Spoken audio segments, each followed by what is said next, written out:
Otro mito, líquidos mágicos para romper los cálculos en la vesícula.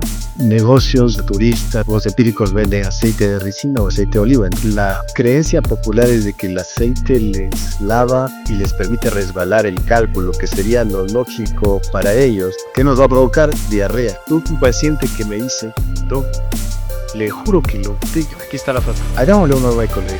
Ya dice, todas sus piedrecitas ahí.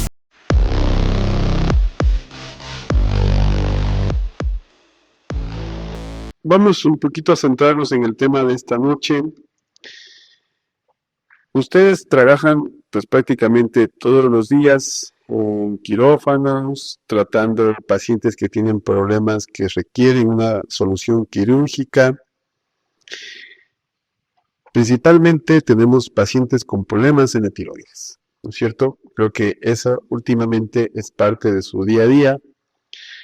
¿Cuándo tenemos que decirle al paciente que diga basta y busque ayuda médica? Queremos llegar, como dice nuestro podcast, sin filtros. Queremos darle información muy específica a la gente para que entienda cuándo debe acudir a hacerse una revisión. ¿Cómo podemos comenzar tratando este tema? Bueno, en relación a la tiroides, existen dos formas en que llegan los pacientes a nosotros como centros de cirugía digestiva y tiroides. La una es a través de referencia de otros médicos, que generalmente un médico clínico o endocrinólogo es el que ha diagnosticado un problema tiroideo y que nos deriva a nosotros para hacer la cirugía de tiroides, generalmente cuando ya se necesita. Y otros pacientes pues van directamente donde nosotros a consultar. Entonces, dentro de mi área, lo que te puedo decir, Fernando, es de que si un paciente ha sido diagnosticado de un nódulo tiroideo, deben hacer un seguimiento, porque estos nódulos tiroideos, afortunadamente, la mayoría son benignos y hay que hacer nada más seguimiento. Pero algunos de estos nódulos, si no se hacen las evaluaciones correspondientes, pueden ser malignos. Y si se hacen malignos, pues pueden avanzar o dar metástasis y ser más complejos después el tratamiento y baja la sobrevida. Entonces, mi recomendación es de que si un paciente tiene un nódulo tiroideo o un crecimiento, un bulto en la parte anterior del cuello, debe ir a un endocrinólogo, a un clínico, y una vez que se hacen las valoraciones pertinentes, que generalmente son exámenes de sangre, una ecografía, si hay nódulo, una punción. Esta punción permite sacar unas células de este nódulo para que el patólogo revise en el microscopio y nos diga si es que es benigno o maligno. ¿Es posible que la persona tenga otros síntomas antes de notar este abultamiento en el cuello, estos nódulos que estamos tratando? Es posible. En algunos casos pueden surgir. La literatura dice que puede dar sensación de garraspera, de leve dolor, sensación de la boca seca o un bulto pequeño. Sin embargo, es inusual que tengan estos síntomas. Muchos incluso son asintomáticos, es decir, se han hecho estudios que si cogemos a la población a 100, a 1000 personas, muchos tienen nódulos tiroideos que afortunadamente son benignos, pero ni siquiera tienen una sola molestia. Ok, entonces, doctora, creo que es importante que la gente entienda de que no es lo mismo tener este tipo de afecciones que son frecuentes como hipotiroidismo e hipertiroidismo y los nódulos específicamente tiroides que son quirúrgicos, ¿no es cierto? ¿Estoy así? Exactamente. Sí, y muchas gracias. Incluso en este mes estamos celebrando el septiembre como cáncer de tiroides. Es un mes dedicado al cáncer de tiroides. Y felicito por este podcast porque nos hace llegar a la gente más fácilmente. Pues sí, hay que diferenciar mucho entre, a veces las personas no dicen hipotiroidismo, hipertiroidismo, sino que tengo tiroides. ¿Ya? Todos tenemos tiroides, exactamente. Todos tenemos tiroides, pero las afecciones es que ellos se refieren con ese término. Con respecto a los síntomas por los cuales acudir a un profesional de salud, sea un especialista o especialista, serían síntomas como caída de cabello en mujeres o en hombres, que las uñas se vuelvan frágiles, quebradizas, piel seca, claro, descartando otras patologías, pero sí nos acercaría un poco más a patologías que sean de la tiroides. En cuanto a que si notamos nosotros un bulto a nivel de la garganta, del cuello, en mujeres u hombres, también es una pista para decir voy a ir al médico, tengo que hacerme ver porque es algo diferente. Nosotros generalmente no tenemos algo que nos identifique como la tiroides. La tiroides no se ve a simple vista, tenemos que hacer estudios, pero si ya hay una patología, podemos visualizar a través de un bulto, una masa que sobresale a nivel del cuello. Digamos que has notado alguna, qué sé yo, factor de riesgo importante que la gente deba conocer, algo que te haya llamado la atención, que tal vez esté descrito o no, pero que sea frecuente en estos pacientes que tú operas. Generalmente el factor de riesgo más importante es hereditario, que es herencia, y ese es el más importante. Hay una relación, por ejemplo, entre una mamá que sea hipotiroidea, que tenga hipotiroidismo, hipertiroidismo, y después un hijo que pueda llegar a tener nódulos. Exacto, o sea, de hecho que los que tienen también, los pacientes que tienen tiroiditis terminan con a veces nódulos tiroideos, y estos nódulos tiroideos también pueden degenerarse. Entonces, el- generalmente, recordando la pregunta tuya, casi todos los pacientes que hemos tenido, no casi todos, pero una buena proporción en relación a tu pregunta, el antecedente hipotiroideo. O sea, en este momento, por tu pregunta, no es que no hay que entenderlo, que los que tienen hipotiroidismo van a tener nódulos tiroideos ni cáncer tiroideo. Pero en relación a tu pregunta, si lo analizo ahora, o sea, la mayor parte de pacientes iban siendo evaluados mucho tiempo por hipotiroidismo. Pero ¿por qué puede suceder esto? O sea, no es un hecho científico que el hipotiroidismo produzca cáncer de tiroides, sino que los pacientes que tienen hipotiroidismo tienen seguimiento con su endocrinólogo o con su clínico. Entonces, él normalmente hace estudios de laboratorio y de ecografía, dependiendo de los análisis, la frecuencia. Y entonces vas a encontrar más fácilmente en ellos nódulos que se transforman malignos, a diferencia de la población general que te decía, o sea, que hay muchos pacientes que tienen nódulos tiroideos y que ni siquiera lo saben. Entonces, por eso veo ahora que el paciente generalmente que operamos ya ha sido evaluado por endocrinólogos varios años. Y pocos pacientes que sí he tenido fortuitamente, un paciente estaba preparada para una ColeLab, una colestectomía laparoscópica, que llegó a mí porque tenía cálculos de la vesícula. Pero en el estudio clínico, en la entrevista, cuando le encuentro un nódulo, resulta que la prioridad fue cáncer de tiroides y luego la vesícula. Bueno, gracias a Dios que se dieron cuenta a tiempo de este tipo de problemas. Mencionaste algo, la tiroiditis es una enfermedad autoinmune en teoría, ¿no es cierto? La tiroiditis. Vamos un pasito más atrás. ¿Qué tan importante crees que sea que las personas se hagan exámenes de hormonas tiroides? Normalmente, creo que actualmente está un poco más frecuente en los pedidos de nosotros los médicos, ¿no es cierto? Pero hace un tiempo era un poco raro pedir eso. ¿Qué tan frecuente crees que debería ser que las personas se sometan a este examen? Exacto. Depende primero del antecedente familiar, depende de la clínica que mencionaba Sandy, si es que llevando un estilo saludable de vida aumenta de peso, o si está muy delgado y come lo normal y sigue, no existe otra causa para que o sea, si vemos síntomas que sugieran hipotiroidismo, hipertiroidismo, vamos a solicitar esos exámenes. Pero la otra cosa es de que si yo encuentro un paciente que tenga antecedentes, que su mamá, sus hermanas tienen hipotiroidismo, vamos a solicitar. Y la tercera cosa es que los pacientes, en función de la edad, van aumentando también el riesgo de incrementarse el hipotiroidismo, entonces también vamos a... Ahora, esto es una excelente pregunta para hacer el siguiente análisis. Con lo que tú dijiste, antes no se solicitaban. Nosotros, cuando yo era residente hace muchos años, las hormonas tiroides y ecotiroideos no se solicitaron habitualmente. Y esta es la razón por la que actualmente encontramos más nódulos y más cáncer de tiroides que antes, porque antes no se solicitaban. No es que necesariamente se está incrementando de por sí.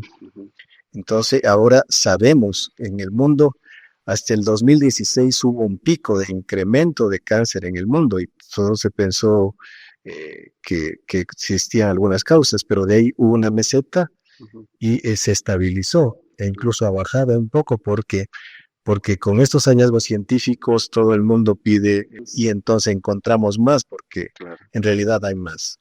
Ahora, hemos hablado ya un poquito, vamos puntualizando ciertas cosas para la gente que nos está viendo y nos está escuchando.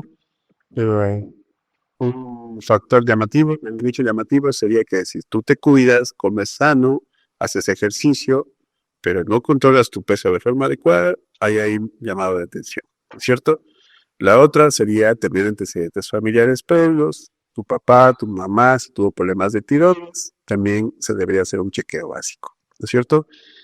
Para mantenernos saludable, a veces yo ahora les comenté, estoy siguiendo una maestría en nutrición por los casos que nosotros también vemos, la necesidad de la población. Pensamos que a veces comer saludable es costoso y no es costoso comer saludable, pero lo que necesitamos es constancia en los pacientes, tener la predisposición a que queremos un cambio en nuestra vida.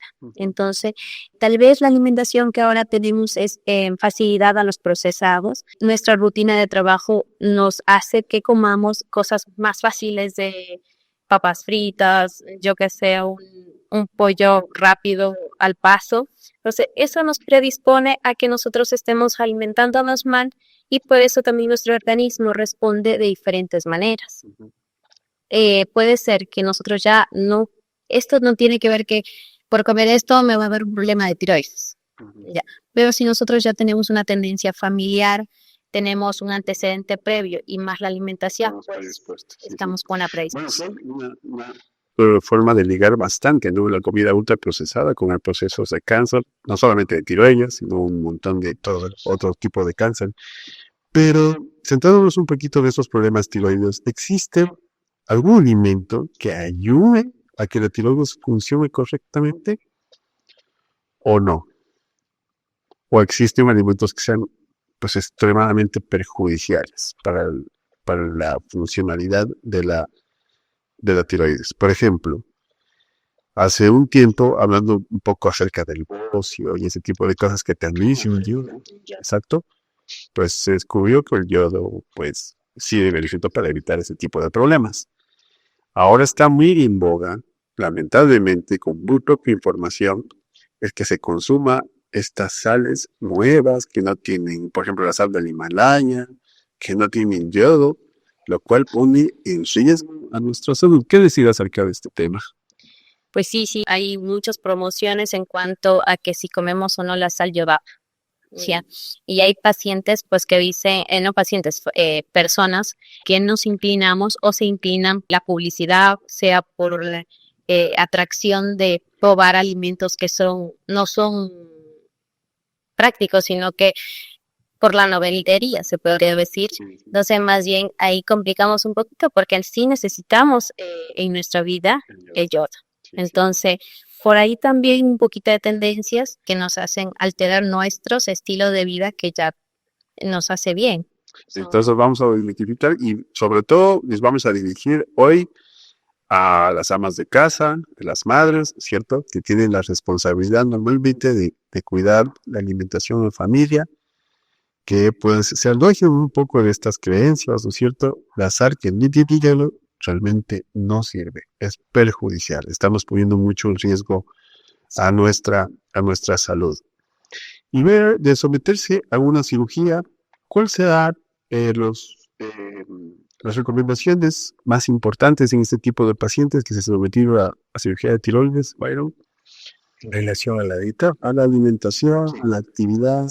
Sí. En general, cuando hay una tiroidectomía, siempre se necesita suplemento de hormona tiroidea, porque ya no hay, y la hormona tiroidea es la hormona del metabolismo, de la energía, que permite que la velocidad a la que se de los procesos metabólicos o el gasto de energía.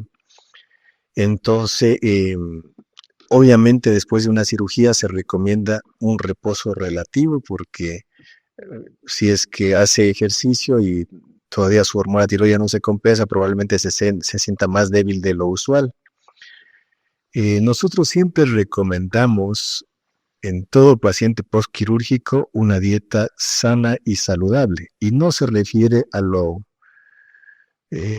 tradicionalmente conocido como dietas inconosas o infecciosas, porque estos son cuestiones populares o culturales, claro, son mitos, ¿no? Que afortunadamente, como el mundo se ha globalizado, hay pacientes que vienen lejanos o extranjeros que viven aquí, que van de Estados Unidos o de España, de Europa, y entonces nos dicen, sí, eso mismo me dijeron allá.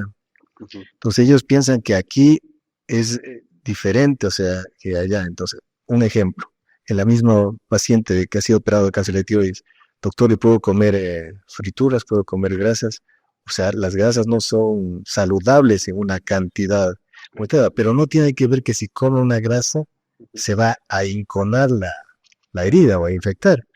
Entonces, eso sí es un buen momento para aprovechar para desmitificar y también educar a la población. O sea, cuando los cirujanos y en el mundo se ha prohibido las grasas en la dieta, específicamente hablamos de los pacientes que han sido operados en órganos que digieren las grasas. Cálculos de vesícula. La vesícula, el hígado o hasta el páncreas. También vamos a hablar un poquito sobre ese tema, que también sabemos que forma parte de tu consulta frecuente, Byron. Pero vamos ahorita a hacer una pequeña pausa para mencionar a sus auspiciantes y también tenemos algunas preguntas. Sí, claro que sí, Doc. Bueno, queremos agradecer a nuestros auspiciantes quienes hacen posible que lleguemos con este mensaje de salud a cada uno de sus hogares. Agradecemos a Café Indera, café de especialidad. Agradecemos también a Clip, que con Taxi Clip te mueve seguro a las 24 horas del día. A Leca Asesoros, que son especialistas en el manejo de tus propiedades. A Dinámico, tu centro de entrenamiento funcional y rehabilitación física. A ILE, sabor y tradición mojana en cada producto. Y a Talo Studio, agencia de marketing y comunicación estratégica integral. Muy bien, a ver, tenemos aquí algunas preguntas. Vamos a tomar principalmente las que se relacionan a la cirugía de tiroides. ¿Cuáles son las razones más comunes por las que una persona necesita una cirugía de tiroides? Ya la tratamos, básicamente son el aparecimiento de nódulos, ¿no es cierto? O que ya esté con el diagnóstico de cáncer.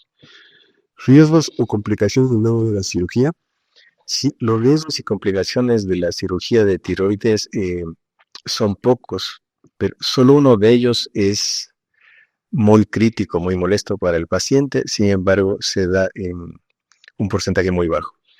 La infección de la herida generalmente es del 0 al 3%, pero en la práctica común casi ningún paciente se infecta la herida quirúrgica, pero que es un riesgo.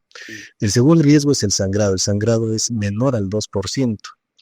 En caso que un paciente sangre después de una cirugía de tiroides, puede ser necesario revisar a través de la herida el vaso sangrante y otra vez coagularlo, ligarlo. El tercer riesgo quirúrgico es el más importante. Es la lesión del nervio laríngeo recurrente. Tenemos dos nervios que justo cruzan entre la tráquea y el esófago en ese surco, pero suben por detrás de la tiroides y entran a la laringe y nos permite la movilidad de las cuerdas vocales. Si uno de esos nervios se lesiona, entonces se queda una de las cuerdas paralizada y no va a poder hablar bien. En general, en 18% es transitorio, pero 1 de cada 1000 podría ser definitivo, que afortunadamente no nos ha tocado. Ya, muy bien. Pero bueno, ya nuestra intención es informar a las personas. En realidad, las posibles complicaciones de cirugía son mínimas, ¿no es cierto? Son mínimas.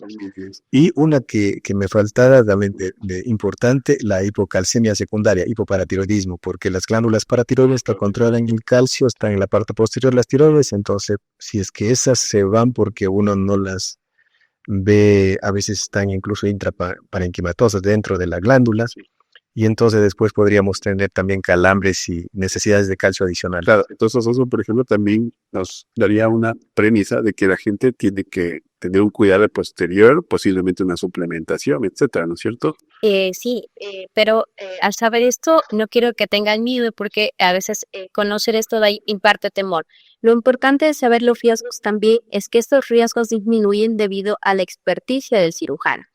Si nosotros acudimos con un cirujano que opera unas 50 tiroides al año, a diferencia de un cirujano que opera 1 o 2 al año, los riesgos van a disminuir. Incluso en estudios ahora actualizados del ATO 2025, es uno de los criterios que nos dicen y nos da la seguridad al paciente que entre más experticia el cirujano, los riesgos van a disminuir. Entonces, queremos impartir también a la comunidad de que si hay esta enfermedad, hay que tratarla a tiempo. Hay que acudir, no hay que dejar pasar mayor tiempo ante una enfermedad que es un cáncer. Ya, así lo diagnosticamos con cáncer de tiroides, que generalmente, si es un cáncer de tiroides, nosotros consideramos que es el menos agresivo. Pero tenemos que tomar una decisión, ser conscientes, acudir al especialista y realizar la cirugía. Okay. Otra pregunta que nos hacen, ¿se requiere que la persona tome medicación de por vida luego de esta cirugía? Sí. Recuerden que si sacamos el órgano que produce estas hormonas, pues tenemos que tener un reemplazo. Pero no hay que tener miedo en esta medicación, porque hay pacientes que dicen, yo de por vida tomo esta medicación, me hace mal para el hígado. Hemos tenido pacientes que han suspendido por el miedo a que están tomando una medicación de por vida. Recordemos, yo soy una paciente hipotiroide y yo tomo la medicación teniendo la glándula tiroides. Tomamos dosis muchas veces mínimas o a veces elevadas. Entonces, al tener la tiroides hay pacientes dependientes de medicación y pues el cambio, una vez que sacamos la glándula tiroides, toca tomar la medicación para que nuestro metabolismo, nuestro organismo funcione de forma correcta. Muy bien. Vamos a pasar al siguiente tema que hemos preparado para hoy. Hablamos un poquito acerca de los cálculos en la vesícula, este problema que es también tan frecuente. Yo también creo que eso es algo común. Igualmente tenemos en cada familia, creo que uno de sus familiares que tuvo una cirugía de vesícula o que le diagnosticaron colelitiasis, cálculos en la vesícula. ¿Por qué sucede esto, Byron? ¿Qué es lo que pasa? Sí, en los pacientes que tienen cálculos es una bilis que se llama litogénica. Para ponerlo fácil, es una bilis más espesa. En resumen, los pacientes que tienen cálculos tienen una bilis más espesa. ¿Por qué? Porque la excreción de colesterol es mayor en ellos que un paciente normal. La bilis se compone de 3 componentes químicos, es decir, si yo hiciera un maestro de química acá, tengo que poner un poquito de colesterol, un poquito de sales biliares, agua y lecitina. Bato eso y si es que está en las proporciones adecuadas, esa bilis o la hiel que decimos en los animalitos, la hiel, eso verde, eso y se va a mantener fluido y líquido. Pero si aumento la proporción de colesterol en la excreción biliar, no necesariamente en la sangre, o si aumento las sales biliares, que las sales biliares tienen que ver con la destrucción de los glóbulos rojos, o si es que baja la cantidad de agua o lecitina, químicamente va a haber lo parecido a la panelización, como cuando da punto la miel. Se cristaliza porque se evapora el líquido, el solvente, se evapora el agua y queda solo el soluto. Entonces lo mismo acá, estos cambios químicos dependientes de obesidad, hormonales, en el caso de las mujercitas, embarazo, la progesterona, una pérdida de peso rápida, o sea, varias enfermedades provoca que se altere o el vaciamiento de la vesícula, o sea, que no se contraiga y se queda como el agua estancada, estática ahí la bilis, y eso hace que se sature, que se haga piedritas chiquitas, pero también tiene un factor cultural. Nuestra población ecuatoriana y lojana tenemos una alimentación que es rica en carbohidratos, que es rica en grasas, no es muy variada, es baja en vegetales. Hay 2 cosas importantes, ¿no? Una es que el colesterol aumenta, ¿no es cierto?, con nuestra mala alimentación. Hay que recordar a la gente que el colesterol no es dependiente exclusivamente del consumo de grasas, sino también se puede formar incluso a través del consumo excesivo de carbohidratos. Igual que los triglicéridos, claro. Y la otra cosa que es mencionado, que también es importante, es la deshidratación, ¿cierto? Porque la falta de agua puede provocar esta pérdida de fluido y se formen este tipo de problemas. O sea, entonces, Creo que aquí cobra una mayor importancia la alimentación saludable, ¿no es cierto? ¿Cómo podemos indicarle al paciente de que tiene que tener cuidado para que esto pueda sucederle? Si tuviera un gráfico, les explicará súper bien. Pero imaginémonos un plato redondo normal y si comemos al mediodía al almuerzo, la porción debería ser el 50% de del contenido del plato vegetales, un cuarto de ese plato una proteína, la proteína que llamamos a una carne, a un marisco, pescado, crustáceo, a eso llamamos la proteína animal porque también hay proteína vegetal. Y un cuarto del plato restante, el carbohidrato. ¿Ya? Eso sería un plato adecuado para nosotros tener una alimentación balanceada y así evitar la formación de cálculos, aunque también hay predisponentes, como lo decía Byron, ser mujer es una predisposición que nos llama a que seamos más formadoras de cálculos, ¿ya? A veces hay mujercitas que en su posparto, durante el embarazo, tienen más sintomatología, que duele debajo de la costilla, dolores que a veces no los identificamos hasta que nos hacemos un estudio de imagen. Entonces, ahí recién sabemos que tenemos cálculo. Otro mito que lamentablemente yo he escuchado, he visto, se vende, ¿no es cierto? La gente suele promover líquidos mágicos para romper los cálculos en la vesícula. ¿Existe esto? Obviamente sabemos que ni es así, pero con materias hace una explicación más técnica, Byron, acerca de esto. Sí, tradicionalmente se ha escuchado que incluso algunos negocios, digamos así, sin ofender, de naturistas o de los empíricos venden aceite de ricino o aceite de oliva. Entonces, la creencia popular es de que el aceite les lava y les permite resbalar el cálculo, que sería lo lógico para ellos, ¿no? Pero yo les pongo el ejemplo de que la mayor parte de nosotros hemos visto sacrificado un chanchito. Entonces, la pela de chancho no ha faltado en ninguna parte. Cuando ustedes vean que matan un chanchito, fíjense dónde está la vesícula. La hiel que decimos está incrustada, metida en el hígado. Entonces, si tomamos aceite de ricino, si tomamos aceite de oliva, eso va a pasar por el esófago, luego por el estómago, luego por el duodeno, luego por el intestino delgado, luego por el intestino grueso, y lo defecamos. ¿Qué nos va a provocar? Diarrea. Nos lava los cálculos. Es ilógico. Puede pensar que ahí se fue el cálculo también. Exacto. Tuve un paciente que me dice, Doc, le juro que lo boté. Yo por una de las cosas se me da semilla. Una de las cosas de semilla. Aquí está la foto. Los pacientes siguen. Chévere. Entonces, a veces en el colon hay acíbalos, y nos ha pasado cuando nos tomamos un purgante, es decir, que se muestra como líquidos y pedacitos de heces o cosas duras. Y la gente piensa, dice, ahí están los cálculos. Eso me heces endurecivas. Hagámosle un hueco, le digo. Ya dice. Todas sus piedrecitas ahí. A diferencia de los cálculos renales, porque los cálculos renales se forman justo donde se orina.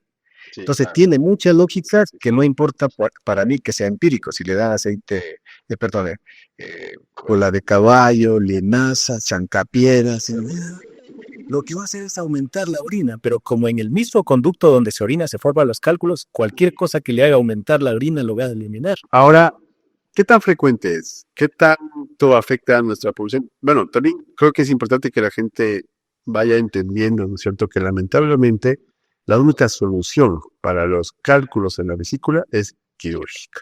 No existe ninguna otra solución. ¿Qué tan frecuente es y cuándo se debe operar a estos pacientes? Esa es excelente pregunta. Somos diferentes los latinos de los europeos. ¿Por qué digo esto? Porque el riesgo, nuestra misma dieta va a hacer que un paciente que tenga cálculos pronto tenga cólicos y pronto tenga complicaciones. Si la dieta mediterránea, la dieta europea, algún paciente le encuentran cálculos allá, generalmente si es que no tenía ningún síntoma, esperan a que haya los primeros síntomas para operarle, porque un paciente que inicia con síntomas va a irse complicando. En cambio, acá en Latinoamérica, un paciente que tenga cálculos, si va esperando a tener síntomas, cada vez tenemos más riesgo de complicaciones. Existe una forma de tratarlos con otro método. Lastimosamente, la ciencia hasta el día de hoy no ha encontrado una forma de desaparecer los cálculos de la vesícula, y la única solución pues es intervenirlos, es operarlos. Ya. Está muy relacionada con la alimentación, ¿no es cierto? Una vez que ya la persona se sometió a una cirugía de extirpación de la vesícula, que eso es lo que se realiza en este tipo de procedimientos, ¿qué tan importante es que se cuide en la alimentación? ¿Se puede comer cualquier cosa igual o no? No, se debe justo lo que decíamos hace unos minutos, que los pacientes que se operan la vesícula, las vías biliares, el hígado, el páncreas, deben guardar, deben evitar las grasas, no porque se encone o se infecten las heridas, sino porque es un órgano que justo tenía de tarea digerir grasas.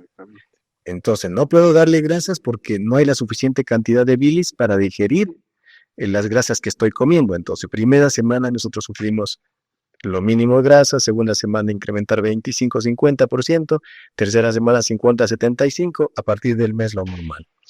Eso para que sea más fácil la adaptación digestiva. Pero ¿de qué debe comer? Siempre les decimos nosotros una dieta sana y saludable, balanceada. Es decir, no porque ya estoy operado, más bien es el mejor momento para cambiar el estilo de vida, porque si yo llegué a tener cálculos, o tengo un problema en mi estilo de vida, en mi dieta, o tengo factores de riesgo. Entonces es un buen momento la cirugía para tener un mejor estilo de vida. Ya que estamos con una futura nutrióloga, ¿qué es tener una dieta sana, saludable, equilibrada? ¿Qué quiere decir eso?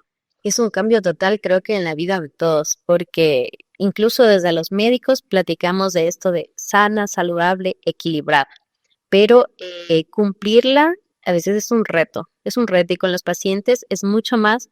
Nosotros trabajamos, yo manejo la parte postoperatoria del paciente y siempre estoy al pendiente de la alimentación del paciente. Cómo es que vamos a ir evolucionando con el paciente en cuanto al nivel de grasas, especialmente en pacientes quirúrgicos, postquirúrgicos de colicistectomía laparoscópica. Entonces, ¿qué recomendamos con ellos? Que tengamos lo que decíamos de líquido, tomar agua adecuada, más o menos de unos 2 litros cada paciente, poca grasa, poco azúcar, poca sal, disminuir las cantidades, porque no podemos ser tan específicos o tan centrados en pacientes, pongámosle pacientes que ya tienen una edad avanzada, no podemos cambiarles en el último momento esto porque no va a funcionar. No va a funcionar, no se va a adaptar. Entonces tenemos que adaptarnos también al estilo de vida donde viva el paciente, cuál es la relación y cómo es el cuidado del paciente. Muchos pacientes tenemos que dependen de alguien que les cuide. Entonces tenemos que adaptarnos también a esto para que una dieta funcione y sea adecuada. Como decíamos hace un momento, el plato, cómo presentarlo, hace la diferencia. Sí. Bueno, nosotros tenemos el día a día pacientes que buscan hacer ejercicio en dinámico y también hemos tenido algunas personas que han sido sometidas a ese tipo de cirugías. ¿Se puede hacer ejercicio luego de haberse sometido a este tipo de cirugías o está contraindicado? No, sí, no hay ningún problema. Antes se creía que el paciente que se opera tenía que estar en cama durante 8 días, 40 días a veces. Eso es un mito también. El paciente que se opera, especialmente con la cirugía que nosotros promovemos, que es la cirugía laparoscópica mínimamente invasiva, el paciente está recuperado, está caminando a horas posteriores a la cirugía. Entonces, el ejercicio sería paciente que se opera, comenzamos a caminar o deambular, que nosotros tenemos el término, posterior a la cirugía 6 horas, 8 horas, dependiendo la tolerancia, pero siempre se promueve que un paciente se mantenga en actividad. La primera semana sea una actividad en casa, caminando, subiendo gradas 1 o 2 veces al día, no en excesivo. Pero siempre tenemos de mano a dinámico, ¿no? Para que nos brinde esas guías, es tamaño, porque a veces hay pacientes que no se adaptan, que no conocen una rutina. Entonces, es importante una guía que nos pueda ayudar en esta situación. Ya, ¿qué tan importante creen que es para ambos esto? el ejercicio en este tipo de personas? Obviamente sabemos que lo que estábamos un poco explicándole a la gente, nosotros no tratamos de ser dueños de la verdad, ni mucho menos, pero tratamos de darle recomendaciones saludables y también creo que es importante que trabajemos con el ejemplo, ¿no es cierto?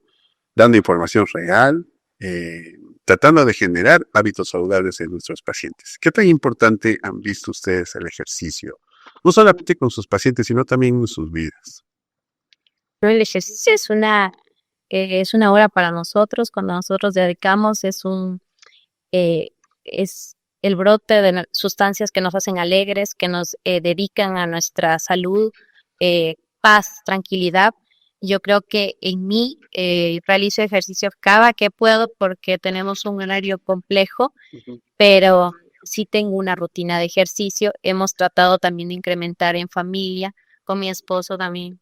Hay que ser reales. Dejamos el ejercicio. Hay temporadas que 3 meses no hago ejercicio porque a veces estamos colapsados con trabajo, casa, hogar.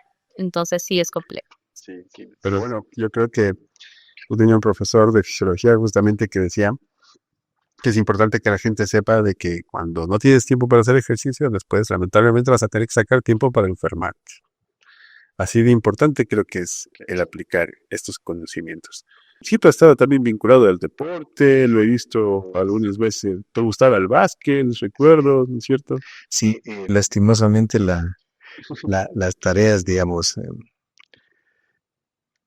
las tareas médicas y familiares nos han cortado bastante este tiempo, pero en realidad es responsabilidad de nosotros buscarnos nuestros. Yo en mi colegio hice pues atletismo, luego en la universidad me gustaba el básquet, así que nosotros estamos tratando de buscar siempre un espacio para deporte y esa es la recomendación para todos, ¿no? Muy bien. Bueno, y ya para ir cerrando, vamos a hacer algo un poquito divertido, un ping pong de preguntas rápidas. Tienen que contestar lo primero que se les venga a la mente. ¿Listas? ¿Guardia nocturna o cirugía de la mañana? Cirugía de la mañana. Cirugía de la mañana. ¿Comida favorita después de una cirugía larga? Pensarán lo que van a contestar porque Ceviche para mí. Ceviche. Sí, eran los huevos. Paciente que nunca olvidarán y por qué. Muchísimos, la verdad, muchísimos, porque cada paciente es particular. Recuerdo Manuelito Guamán de Saraguro, de hace muchos años, el que marcó mucho porque sufrió mucho, tenía una peritonitis, una ileostomía, algo, pero a partir de allí, que era, digamos, el primer paciente que yo vi crítico y que me dolía bastante, digamos, el sufrimiento, pero se resolvió, se curó, todo fue bien. Pero a partir de ahí van quedando muchísimos. Recientemente la Moniquita, la niña de la peritonitis, la Rafaela, muchísimos pacientes, y cada uno tiene como un toque distinto, entonces, tú dejas una enseñanza más de vida. por supuesto, o sea, yo, muchísimos pacientes realmente. ¿Qué es peor? ¿Café frío o dormir 2 horas? Café frío. Si no fueran médicos, ¿qué estarían haciendo hoy? Médico. No cambiaría por nada. Yo creo que derecho. Sí. Músico tuvieras hecho. Sí. Tienes razón. Tuve un dilema en los 19 a 20 años. Yo tenía un grupo de música y medicina y llegaba a veces por el grupo de música a la 1 o 2 de la mañana y ya no alcanzaba a estudiar todos los capítulos de medicina y comencé a fallar un poquito. Dije, no, músico, medicina. Un placer culposo. Una comida que aman, pero que no la recomiendan. Chicharrón. Me encantan los cangrejos, pero ese no es culposo. Fritada. Puede ser el domingo. Una frase corta para motivar a los pacientes. Ámense mucho porque uno no se da cuenta que el no hacer las cosas adecuadas es no quererse. Entonces hay que amarse porque amarse significa comer saludable, significa hacer ejercicio. Amarse es importante. Muchísimas gracias, Sandy Byron, por acompañarnos en esta noche. Este programa ha sido con el objetivo de informar. Nosotros estamos a las órdenes. Queremos agradecer a la gente de Talo, a la gente de Primer Reporte, por el espacio que nos han brindado en esta noche. Y pues darles a ustedes un agradecimiento muy especial, desearles muchísimos éxitos en su vida laboral, su vida familiar. Y nos dejamos con un mensaje de despedida pues para la gente que nos escucha. Y como siempre, pues tratando de generar salud desde este espacio. Valorar nuestra salud es valorarnos a nosotros y amarnos a nosotros, como lo dijo Byron. Entonces, si queremos a nuestra familia, nos queremos a nosotros, a nuestros hijos, debemos de conservar una salud adecuada siempre para tener mucho más tiempo para poder disfrutarlas. Eso creo que es nuestro mensaje, o el mío en especial, para cada oyente que nos escucha, y que cuiden su salud, que la prevención es mucho mejor que cuando nosotros tratamos a una enfermedad. En primer lugar, muchísimas gracias, Fernando. Muchas gracias, muy contento de estar aquí. Muchas gracias, Karen. El mensaje de mi parte es justo de lo que se trata este podcast, que es la enseñanza, pero a través de mensajes positivos. Y uno de los mensajes positivos de hoy noche, de nuestra conversa, ha sido los hábitos saludables, ganar hábitos saludables, que dentro de estos está la dieta, el ejercicio, la actividad física y el estimarse, el amarse a uno mismo. Muchísimas gracias y recuerden seguirnos en nuestras redes sociales. Estará el video subido en nuestra página de Facebook y muy pronto también lo podrán ver en YouTube. Muchas gracias, recuerden darle like, compartir, suscribirse y recuerden, siempre es mejor más entrenamiento y menos medicamento. Muchas gracias.